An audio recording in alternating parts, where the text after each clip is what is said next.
체력이 많이 달리고 또 비례해서 할 수 있는 것들이 많이 없어집니다.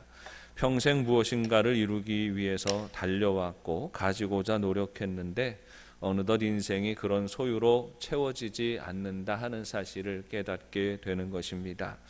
그래서 육신의 기력은 달리는 대신에 노인은 젊은이들에 비해서 상대적으로 지혜로워집니다. 노인이 가지는 지혜는 인생을 관조하는 데서 오는 것입니다. 관조하다라는 말을 사전에서 찾아보면 몇 가지 용례가 나오는데 그 중에서 제일 먼저 쓰는 정의는 지혜로 사물의 실상을 비추어 본다 또는 참된 지혜의 힘으로 통찰한다라는 의미를 가지고 있습니다. 이 말은 단지 우리 인생이라고 하는 것이 사람의 눈과 가치를 따라 판단하는 것이 아니라 인생의 많은 것들이 참된 가치관을 가지고 보게 된다는 의미가 있는 것입니다. 예를 들어 우리 아버지가 오래도록 사용하시던 낡은 가방이 하나 있습니다. 그 집안에 그 아버지에 대해서 추억할 수 있는 유일한 물건이 아버지가 남겨놓으신 낡은 가방입니다.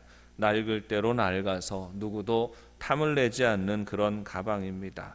그런데 어떻게 보면 쓰레기 같은 것이지요. 가지고 있어봐야 짐이 되는 것입니다.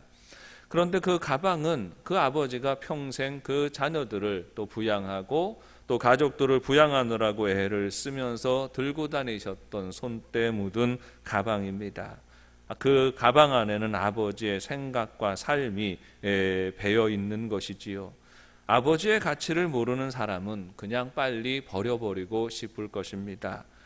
집에 있어봐야 구질구질하니까 없애버리고 싶을 것입니다. 그런데 아버지의 가치를 알고 소중히 여기는 사람이라면 그 사람에게 그 가방은 그 어떤 명품 가방보다도 귀한 가치를 지니게 되는 것입니다.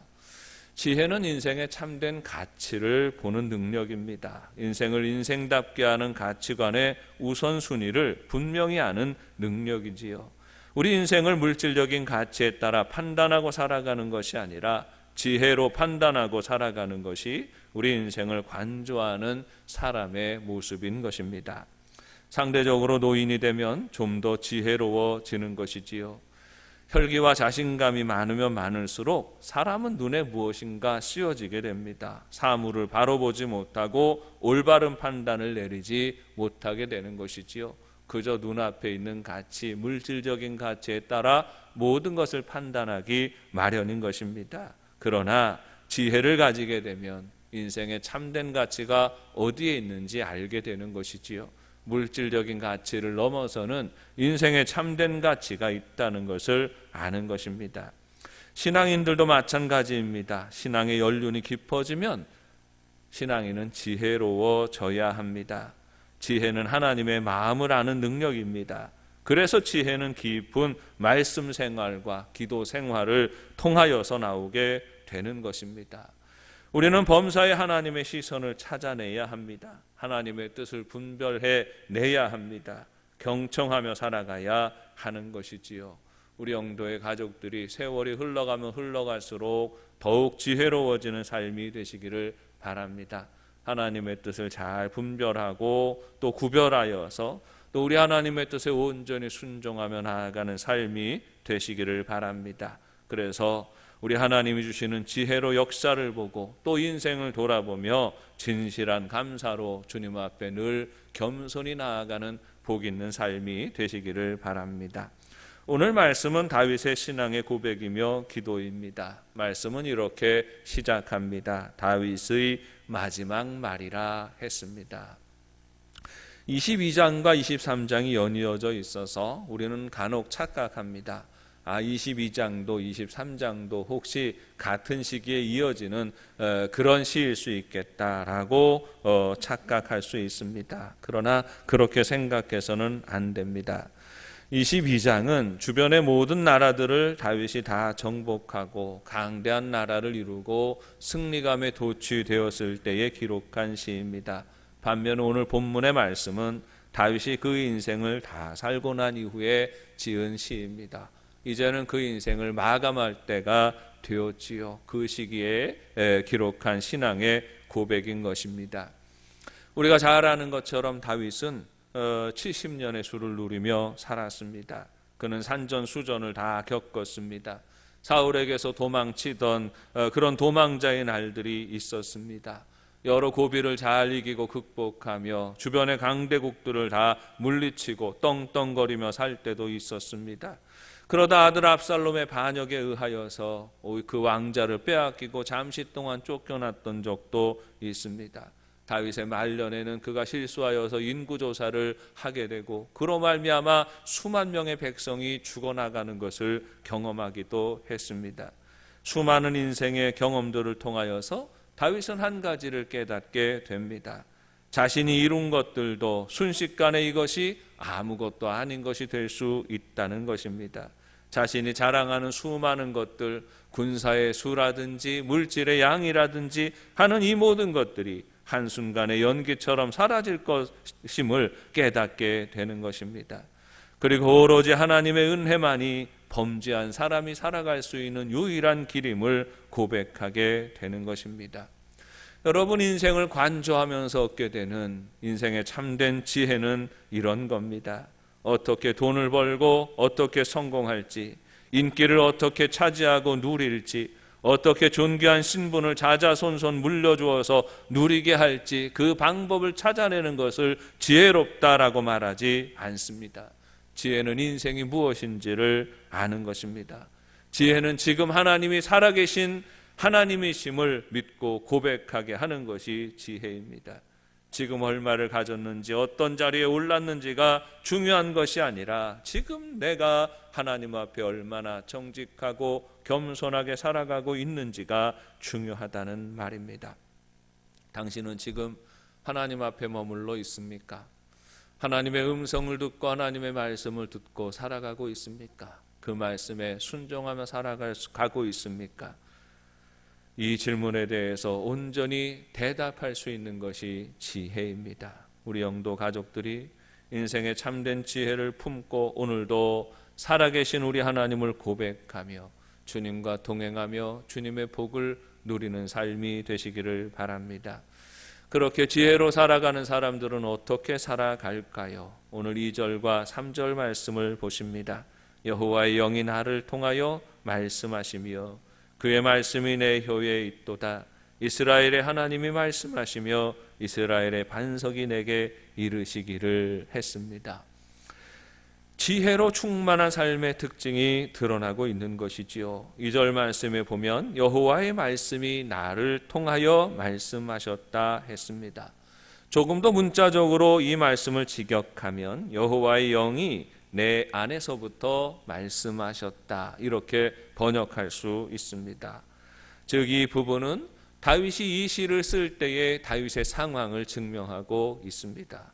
다윗이 이 사무엘하 23장의 시를 쓸 때 기도문을 작성할 때 다윗의 상태는 하나님의 영이 충만하게 임하고 주장하는 상황이었던 것입니다. 성령이 충만합니다. 하나님의 은혜가 가득합니다. 하나님의 말씀이 가득하고 하나님의 지혜가 충만한 가운데에서 그는 이 시편의 찬양, 이 찬양을 드리고 있는 것입니다.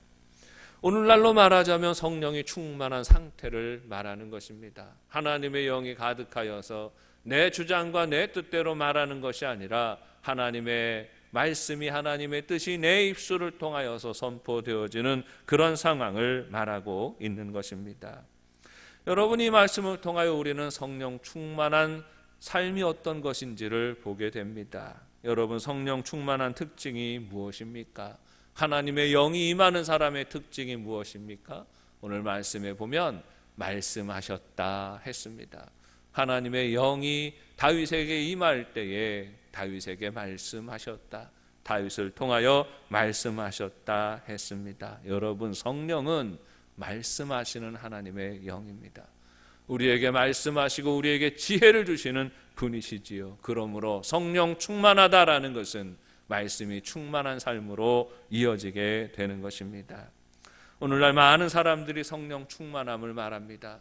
많은 사람들이 성령 충만함을 말하고 가르칠 때에 어떤 신비적인 경험을 하는 것이라든지 감정적인 경험을, 독특한 경험을 하는 것을 말하는 것이다라고 주장하기도 합니다. 물론 신앙생활 하다가 보면 신비한 경험을 할 때가 있습니다. 감정적으로 심한 기복을 겪게 되기도 합니다. 정말 어떤 경우에는 눈물, 콧물 다 쏟으면서 신비한 영적인 체험과 환상 속으로 들어가기도 하는 것입니다. 그러나 그런 감정적인 경험들을 곧바로 성령의 충만함으로 연결시키면 위험합니다. 이단과 사이비에 빠지기 쉬운 것입니다. 성령의 충만함은 반드시 말씀의 충만함으로 나타납니다. 하나님의 영이 사람에게 임하시는 가장 중요한 이유가 하나님의 말씀을 알게 하려 하시기 때문입니다.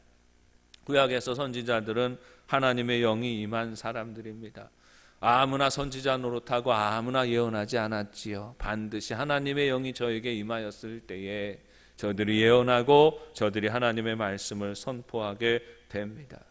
하나님의 영이 임하시면 반드시 그들에게는 사명이 주어졌지요. 그 사명은 나아가서 하나님의 계시의 말씀을 전하는 것이었습니다. 말씀을 선포하는 것이지요. 오늘 말씀에서도 다윗은 성령이 충만하여서 하나님의 계시를 받습니다. 그리고 그 계시를 전하는 것이지요. 하나님의 말씀을 받습니다. 그 말씀을 전하고 있는 것입니다. 그 계시가 전하는 것이 무엇입니까? 모든 하나님의 말씀, 성경의 말씀이 일치하여 증거하는 것이 무엇입니까? 모든 선지자들의 예언과 환상이 일치하도록 한 사람을 주목하고 한 사람을 증거하고 있는 것이지요. 모든 성경의 말씀이 주목하고 증거하는 바가 있습니다. 3절 말씀을 보십니다. 사람을 공의로 다스리는 자, 하나님을 경외함으로 다스리는 자여 라고 말하고 있습니다. 이제 다윗을 통하여서 또 이루어가는 하나님의 나라의 모습이고, 다윗의 자손을 통하여서 이루어가는 이제 하나님께서 이루어가시는 하나님의 나라의 모습입니다. 이상적인 신정국가의 모습을 보여주는 구절로서 구절이지요. 1차적으로는 다윗을 통하여 이루는 왕조를 말하는 것이지만, 그러나 이 성경이, 이 말씀이 증거하는 것은 예수 그리스도를 통하여서 이루시고자 하시는 메시아 왕국을 말하고 있는 것입니다. 공의로 다스리시는 분이십니다. 하나님을 경외하는 마음을 갖추고 백성들을 인도합니다. 이분은 메시아이시지요. 예수 그리스도를 의미하는 것입니다. 성경은 다윗 같은 인물을 일컬어서 그리스도의 그림자 같은 사람들이다, 이렇게 말하는 것이죠. 다윗 같은 인물을 통하여서 그 인물의 이면에 있는 예수 그리스도를 바라보게 하시고 소망하게 하는 겁니다. 왜 다윗의 자손 예수여라고 말합니까? 다윗은 예수 그리스도의 그림자 같은 인물이지요. 그가 하나님 앞에 하나님의 공의로 또 하나님을 경외하는 마음으로 그 나라를 다스렸던 것처럼, 이제 그의 자손 가운데 오시는 예수 그리스도를 통하여 이루시는 하나님의 나라에서는 하나님의 공의가 이루어지고 온전히 하나님을 예배하는 이 거룩한 예배가 회복되어진다는 것을 의미하는 것입니다. 마치 다윗이 공의롭고 하나님을 경외하는 모습으로 나라를 다스려 나갔던 것처럼, 그리스도는 완전히 공의롭고 완전히 하나님을 경외하며 예배하는 길을 우리 인생에게 열어주신다는 의미인 것입니다. 사랑하는 여러분, 하나님의 은혜를 누리며 살아가는 것이 무엇입니까? 다윗의 시대에 백성들은 다윗으로 인하여 만족하며 기뻐하며 살았습니다. 다윗의 시대를 살았던 다윗의 백성들은 내가 우리 왕이 다윗인 것이 너무나 기뻤어요. 내가 다윗의 시대를 살아가는 것 때문에 행복했습니다. 다윗의 다스림을 오히려 즐겁게 받아들이고 순종하며 살았습니다. 마찬가지로 하나님의 은혜를 누리는 사람들은 하나님의 통치를 받아들입니다.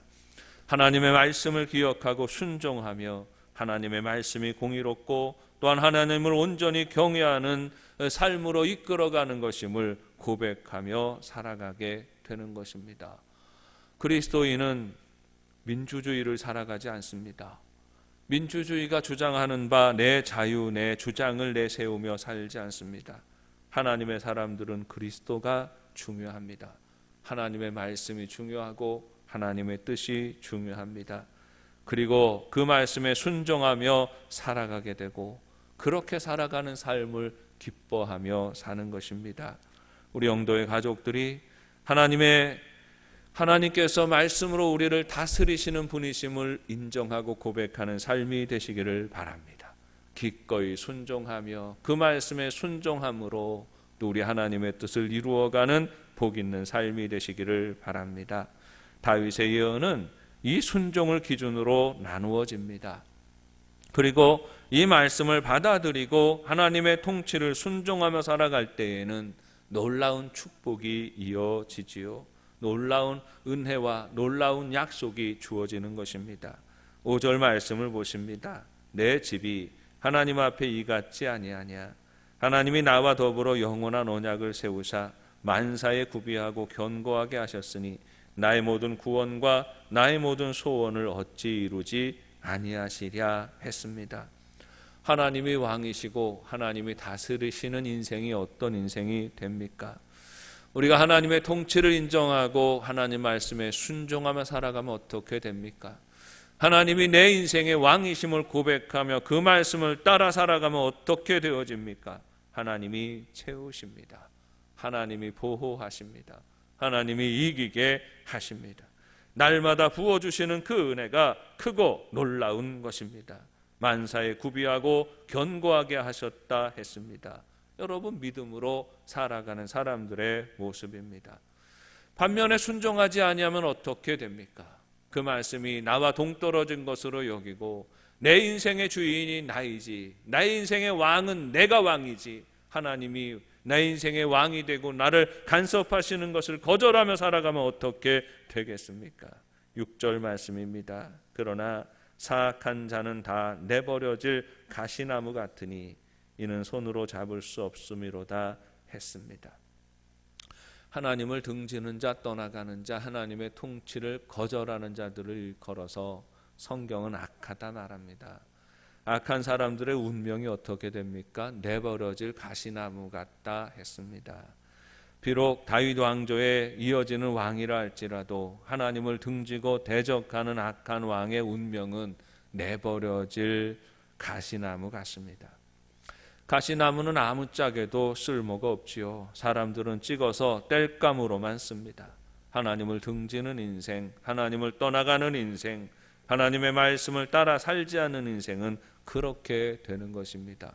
하나님을 떠나서 내가 주인 되는 인생, 그 인생은 버려지는 인생이 되는 것이지요. 사랑하는 여러분, 하나님의 심판은 항상 이중적입니다. 하나님의 판단하신 하나님의 역사는 항상 이중적이에요. 어떤 사람에게는 은혜로운 모습으로 나타나지만 어떤 사람에게는 판단하고 정죄하고 심판하는 모습으로 나타나요. 하나님의 역사는 동전의 양면과 같습니다. 한쪽은 은혜이지만 또 다른 한쪽은 심판인 것입니다. 성령 충만하여 말씀을 따라 사는 인생은 하나님의 복을 누립니다. 만사에 구비하고 부족함이 없을 것입니다. 그러나 하나님을 등지고 하나님을 떠나가는 인생은 가시나무 같을 것입니다. 버려질 것입니다. 아무런 의미 없는 인생이 되는 것이지요. 우리 영도 가족들이 어떤 삶을 살아가시겠습니까? 여러분 앞에는 두 가지 가능성이 있습니다. 하나님의 말씀을 받아들이고 그 은혜가 충만하여 그 말씀에 순종하는 이들에게는 하나님의 축복의 약속이 있습니다. 끊임없이 하나님을 거절하고 거역하고 내가 주인공이 되고 내 욕심이 주장하는 인생을 살아보십시오. 버려질 가시나무 같은 인생이 되는 것입니다. 우리 영도 가족들이 하나님의 지혜를 품고 지키는 삶이 되시기를 바랍니다. 한평생을 살아서 살아갈 때에 물질을 붙들고 권력과 인간적인 자랑거리들에 얽매여서 살아가는 것이 아니라 더욱 하나님의 말씀을 붙들고 그 말씀의 인도하심을 따라 하나님의 복을 누리는 삶이 되시기를 주님의 이름으로 축원합니다. 우리 함께 기도하시겠습니다. 사랑이 많으신 하나님 아버지, 저희로 지혜롭게 하셔서 날이 갈수록 더욱 주님을 사랑하고 주님의 말씀을 가까이 하는 삶이 되게 하여 주옵소서. 범사에 하나님의 뜻을 잘 분별하게 하시고 하나님의 뜻이 분명할진대 온전히 순종하여 예비하신 복을 누리는 삶이 되게 하옵소서. 지금 벌어지는 전염병의 심판을 통하여 모든 거짓되고 교만한 세력들이 깨어지게 하시고 특히나 하나님을 대적하는 공산당과 사이비 이단의 세력이 무너지게 하시고 풍요로운 물질 시대 속에서 자신도 모르는 사이에 교만해진 우리들 스스로도 다시 회개하며 겸손한 자리를 회복하게 하여 주옵소서. 주님의 교회를 지켜주셔서 늘 평강하게 하시고 성도의 가정마다 세상의 시련이 틈타지 못하도록 보호하여 주옵시고 질거 중에 있는 성도들 치료하여 주시고 진학과 취업의 문제로 고민하는 우리 자녀들 예수님 안에서 그 길을 찾아가게 하옵소서. 항상 우리는 하나님의 백성임을 기억하며 말씀으로 우리를 다스리시는 주님 앞에 순종하며 나아가는 삶이 되게 하여 주옵소서. 예수님의 이름으로 기도드립니다. 하늘에 계신 우리 아버지, 아버지의 이름을 거룩하게 하시며 아버지의 나라가 오게 하시며 아버지의 뜻이 하늘에서와 같이 땅에서도 이루어지게 하소서. 오늘 우리에게 일용할 양식을 주시고 우리가 우리에게 잘못한 사람을 용서하여 준 것 같이 우리 죄를 용서하여 주시고 우리를 시험에 빠지지 않게 하시고 악에서 구하소서. 나라와 권능과 영광이 영원히 아버지의 것입니다.